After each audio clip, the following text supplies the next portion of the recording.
Yesterday, where were we? Tomorrow. Tomorrow?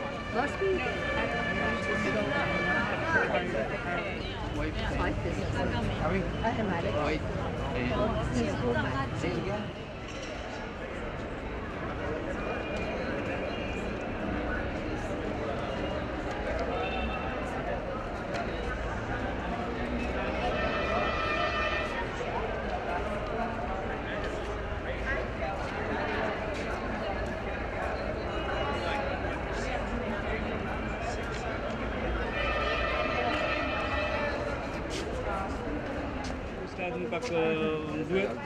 Trece perед nami.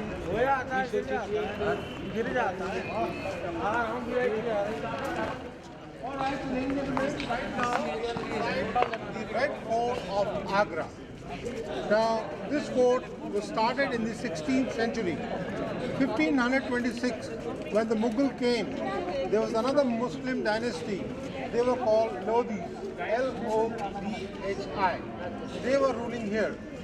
So the first Mughal emperor, whose name was Babur, he came with a very superior gunpowder, artillery, and they had a battle 100 kilometers north from Delhi, a place called Panipat. And this guy had a very big army. He was overconfident, but he did not realize the power of the gun, and he was very badly defeated. So Babur came to Agra, but he rested in the camp because this fort was not as big as you see today.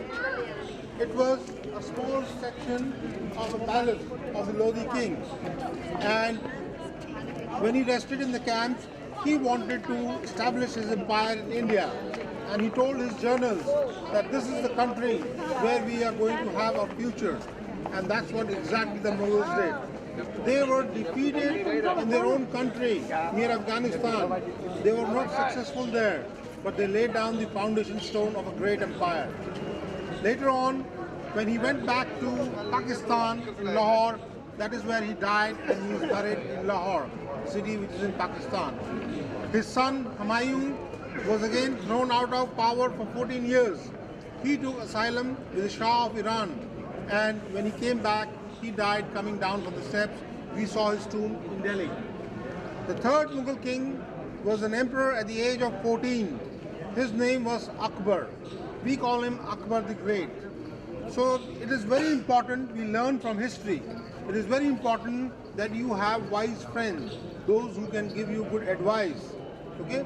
So this young boy had very good advisors, and they knew that to rule in a country where we have more than 80% Hindu people, we should win the heart of the locals. So he translated all the religious books in different languages. He got it translated. He didn't do it. He never went to any school since he was a young boy and he became the king. And then later on, when he was a young prince, they advised him to get married to the Jaipur family.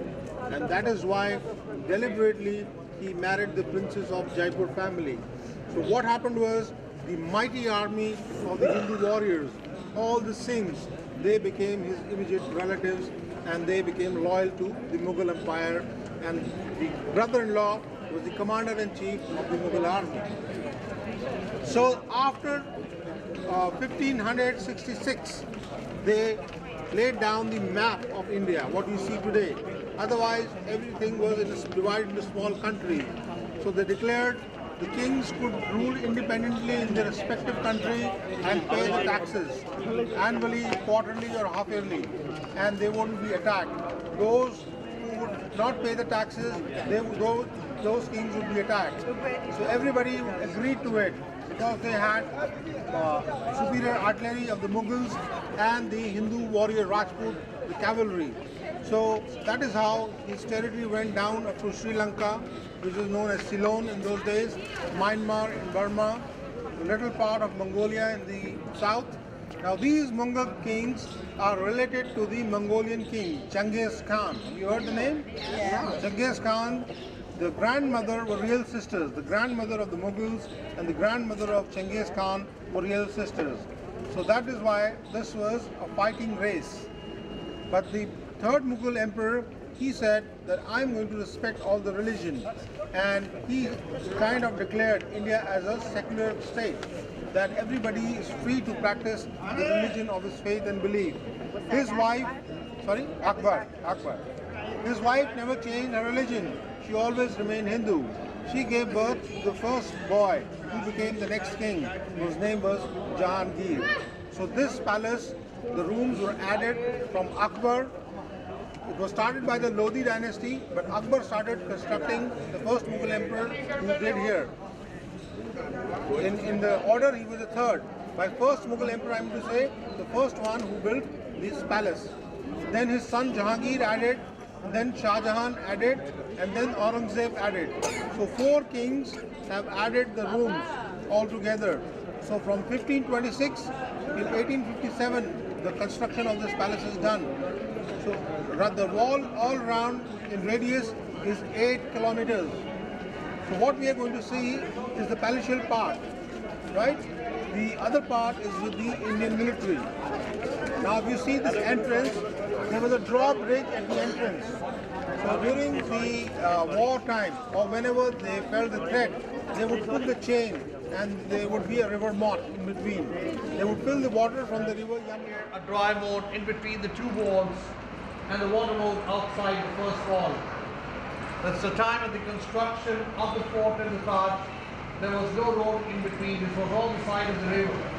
The water used to come almost to the side of the water moat here. Look at where the people are doing the laundry, right in the corner of the bridge. They give you laundry in the hotel, they bring it inside the river to wash.